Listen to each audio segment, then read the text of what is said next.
Hello everyone, I am Jonathan Little, and today I'm here with episode 292 of Weekly Poker Hand. I have one more hand from this exciting, wild, fun 1025 game that took place at Best Bet Jacksonville recently. And George is at it again. We're playing 1025-50 at the moment. And George raises under the gun with 7-4 of hearts, which is, loose but fine. Folds around to Peter, who I believe is new to the table. He has 5,000 in front of him with ace-queen offsuit. Now, I'm not sure if he knows what's going on at this table, but if he does, I think you probably just want to go ahead and 3-bet with a hand that is just way, way ahead of George's opening range. Calling is also fine, especially if you are not really sure what's going on, but I typically just 3-bet ace-queen offsuit and go from there. He decides to flat call, though, and like I said, you just want to play big pots with your best hands. Calling does not result in that. Brandon in the small blind elects to call with king 8 of hearts in the small blind. Shane has king queen of clubs in the big blind and decides to 3-bet.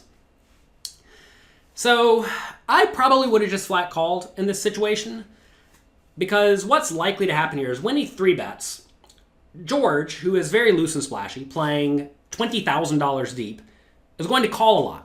And even with king queen of clubs, you don't want to take that hand against almost any two cards against a super deep stacked player who has position on you.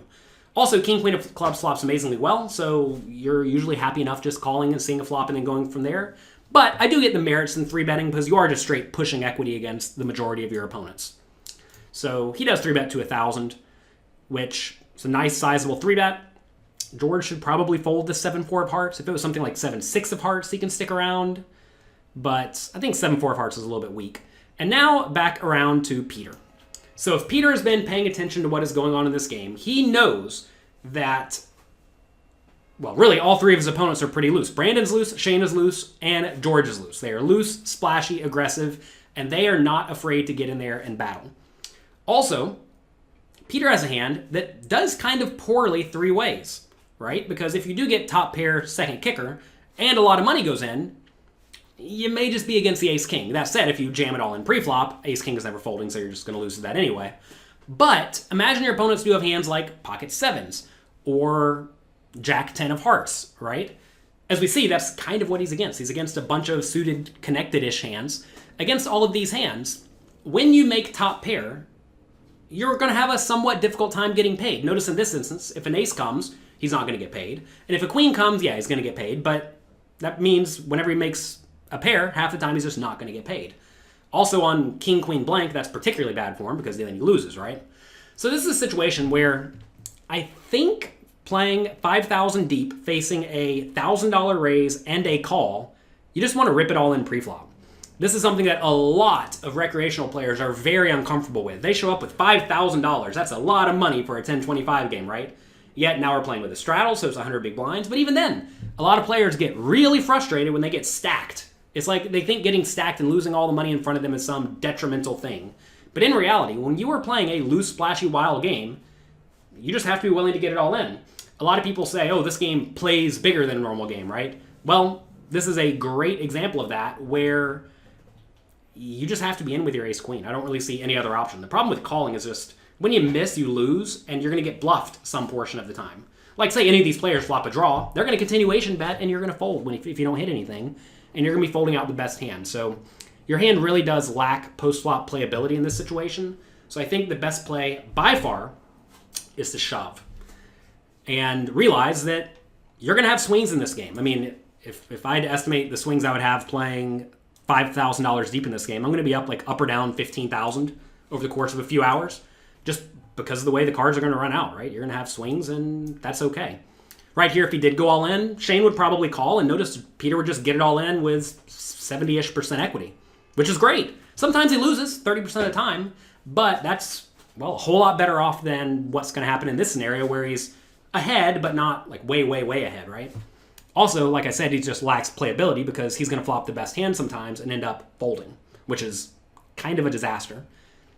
Poker's all about equity realization. Whenever you rip it all in pre-flop, you always realize your equity, which is nice.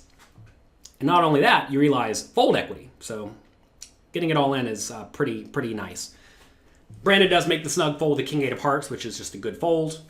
And we see the flop three ways.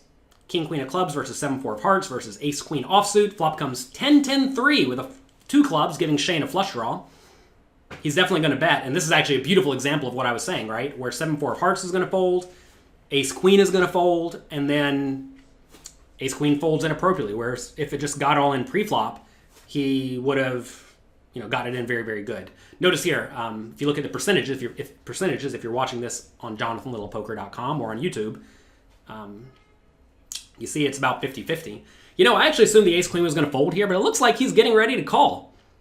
I think this would be a rather loose call. $1,500 out of his $3,800 stack he decides to put in. All right, well, didn't see this one coming. I have not watched this hand ahead of time, by the way, so don't know what's going to happen. I would have just folded, by the way, in this scenario. I would have folded immediately, pre-flop. On the turn, Shane blasted all in. Shane might be about to get punished by this ace-queen that decides to superhero call down. Maybe Peter knows who he's against. Maybe he knows he's against a blaster. All right, well, it looks like he's getting all of his money ready to put in. Kind of surprised he's going to call it off with the ace-queen here. I think I'd much rather have gotten it all in pre-flop and not been in this dicey scenario on the turn. So, Peter's given it some thought. Interestingly enough, pre-flop, or on the flop, I do think this is just a fold for the ace-queen. You lose to all the better hands pre-flop. You lose to every pair. Club draws have loads of equity. So it's like you're only really beating just stone bluffs. And like even here, notice Shane doesn't even have a stone bluff. He has a flush draw. So notice here, Peter does elect to fold to the turn jam. And I think this is, sorry, Peter, this is perhaps the worst way you could have played this hand because you put in the maximum amount of money and then did not realize any equity. So in this situation, if you do call the flop bet and the turn is a blank, you just can't fold. You're essentially saying when you call the flop bet, I think you have lots of garbage in your range. Fine. On the turn, when he jams on a complete blank, like 4 of spades is a complete blank, he still has all that garbage in his range. And if you know Shane, which I presume you do, he's willing to blast it, right? So there's some players where you can call the flop bet and then fold to the turn bet because when they bet the turn, they just always have the nuts. But that is not Shane at all. Clearly we see it here. He has the flush draw, right? Which I think is a fine play, by the way. I don't think Shane's done anything wrong in this hand. I think he played it fine. But knowing that's how he plays, you just have to be willing to call it off whenever all the draws miss. So I really dislike the way Peter played this hand. Pre-flop, once you call the raise and it goes re-raise call, just ship it all in. That would have made this situation completely go away. He would have either gotten all in pre-flop as a big favorite, or he would have won the pot immediately and won $2,500. Instead, he lost $2,600 out of his stack and did not even get to see if his opponent was bluffing. So I don't like that at all. So that's going to be it for today. I hope you enjoyed this episode of Weekly Poker Hand. If you want more educational poker content from me and my hand-selected team of poker coaches who just happen to be some of the absolute best poker players in the world, check out my training site, pokercoaching.com. I have hundreds of 30-minute long classes on specific topics. Lots of 10 to 15-minute long quizzes that will put you in situations like this, like where Peter was, and ask, if you find yourself on the turn like this, should you call or should you fold? I can tell you the answer is going to be reluctantly call. And we also have webinars every month where you can interact live with the coaches, where you can ask them their questions, you can submit hands, and they will answer the questions that give you problems about poker in real time. Also, if you're a poker coaching member, we offer backing to some of our students. Every month, we choose a few people to back into live $500 to $1,000 buy-in tournaments because I want to give you every possible chance to succeed. So check all that out at pokercoaching.com. Good luck in your games. Have fun. Have a great week. And I'll talk to you next time.